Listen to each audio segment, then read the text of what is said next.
Welcome to Angels Talk, Soul Relationships. Here's your host, Sandra Lynch. Hello. Hello.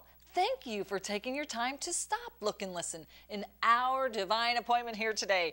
I am Sandra Lynch, your host of TV Angels Talk in our soul relationship, and I'm here to bring you one world, one dream in the spirit of unity. That's right. Right here, right now. And our guest today, live from Sedona, Arizona, is the one, the only one, Kevin Reid. Hello, Kevin Reid. Hello, Miss Sandra. How are you this beautiful morning? You're right. It is absolutely gorgeous on the 7th day of July. That's 7/7. Complete. Ah, yes it is. It's a complete day. You're here with us in fun Fort Wayne. Oh, it's a joy to be with you here today. I'm honored. You're on the picture. You're on my right shoulder. And I'm looking at your earring, Kevin. What is that earring you're wearing? Well, you know, I was at a Christmas party a few years ago, and I had come across, there were some wine glasses, and at the bottom there was a little angel attached to it, you know, those, at the stem, and I just felt the need to kind of scoop it up off that wine glass and put it onto my ear, and there it remained for the rest of the evening as we celebrated and sang Christmas carols and had a wonderful, wonderful, joyous time. Yes, and I'm allowing the viewers to get a full vision of you here tonight on this 1 full hour of Calling All Angels hotline. And we'll give them the opportunity and websites where they can contact you a little later on. But for now, there's so much to share. World Unity Day, a story, one world, one dream in the spirit of unity story. And you're here to share that with us. Thank you so much. You're very welcome. Thank you for having me. What emerged, there was a very powerful energy that was expressing itself through me and through all these people, and we often looked at each other and felt, you know, we are just so not producing this. You know, we're facilitating it definitely, you know, here on Earth and co-creating it, but we're not in charge of this project. Many things would happen. Yeah, right. It took on a life of its own. I came to call it the We Are One vortex, and it sucked us in, and it demanded a lot of time and a lot of work and a lot of energy and resources. But, you know, I went to L.A. and then supposed to be there for 2 weeks and didn't leave for 5 weeks later. And it was the same thing. I got there, and the first day we went into 48 straight hours of production around the clock. The energy was just so demanding. And then the singers started emerging at that point in L.A., and it was like putting pieces of a puzzle together, you know, and some we thought were meant to be part of it, and some we thought for sure were supposed to be. Basically, I would just share the vision and would see how people resonated. And we were also looking for a certain level of artistry and talent, and we also wanted to represent the different genres of music. So what emerged was 13 lead singers, each singing a phrase, and each one representing pop, country, rock, folk, jazz, blues, indie, and but that took quite a few months for that to emerge, and then it just went on to involve everyday people. We didn't see that coming, but it wanted it to be this collective voice of people of all ages and all groups, and we wound up conducting all those sessions in L.A. and then just a host of sessions, 90 total. Came back to Chicago, flew Jimmy back and forth from L.A. for different weeks of, 2-3 weeks of production at a time, and this went on for about a year and a half. Wound up in Indianapolis and Cleveland and New York, and conducted 90 recording sessions that wound up including and featuring the voices and talents of just a wonderfully diverse group of over 200 people of all ages, families, friends, children, neighbors, people we met on the street, many of these people we didn't know.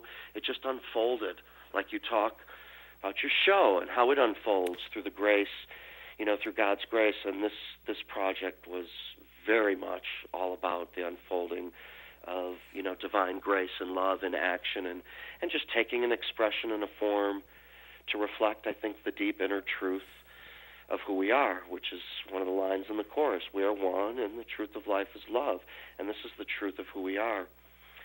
And so many, many things transpired in this wonderful journey that you know, it amazed us that here we were almost 2 years later still working on one song. It was quite, you know, it was quite, and working with a lot of amateur, you know, there was, and wanting to represent a certain technical, professional level of production required a great deal of editing, and, you know, a lot of work on a technical side as we were, you know, teaching people who had never recorded before and what that process is like. And, you know, so it became this beautiful interaction. Each recording session, you know, there's so many stories within the story, and we can go back later if you want.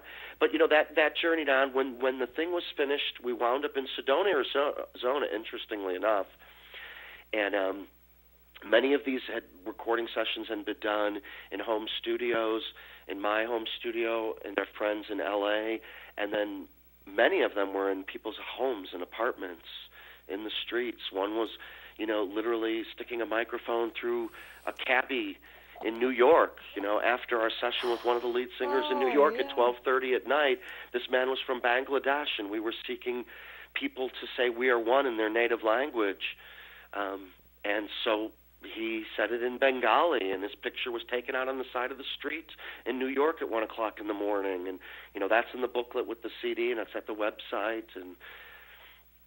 But it was a beautiful thing, and that just kept unfolding to embrace and, you know, bring all these people together to be this collective voice of unity and love. And then when it was finished, which I think I kind of have I felt like I got a taste of what women go through with postpartum depression. Why is that? Because, well, when you're driving a project, and this is the complete, you know, consumed by this, and, you know, supporting it and nurturing it and working for it, and then it just ended, you know, when it came to the stage of going into production for the CD, and then all of a sudden it was just like, it's done. And there was like 3 days where I just felt like, what? It was just like you know, it was just, and I remember thinking, wow, I bet that's what, you know, what it must be like for women when they go through that. Maybe and, you know, it's this for men 9 months, because we were birthing. Yes. Yeah, we were birthing this song. Birthing, you know, it the was, song. And allowing it to, but anyway, as soon as that was done, I got a very clear picture that I was supposed to work on this World's Unity Day, and just put my energy into getting a day like this established called World Unity Day. And so that's how it began, and then launched the Declaration of World Unity.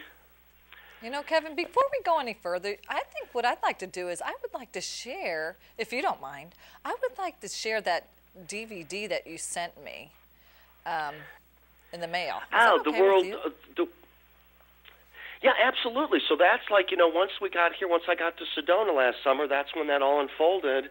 And then last November 11th, we, you know, produced that event to officially commemorate Sedona being the first city to globally recognize it. Yeah. And that's a highlight video of that event. The first November 11th last year.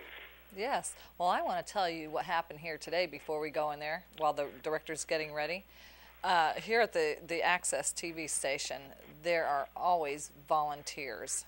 I have regular people who come to be on the Calling All Angels hotline staff, and I call them angels. They're all angels.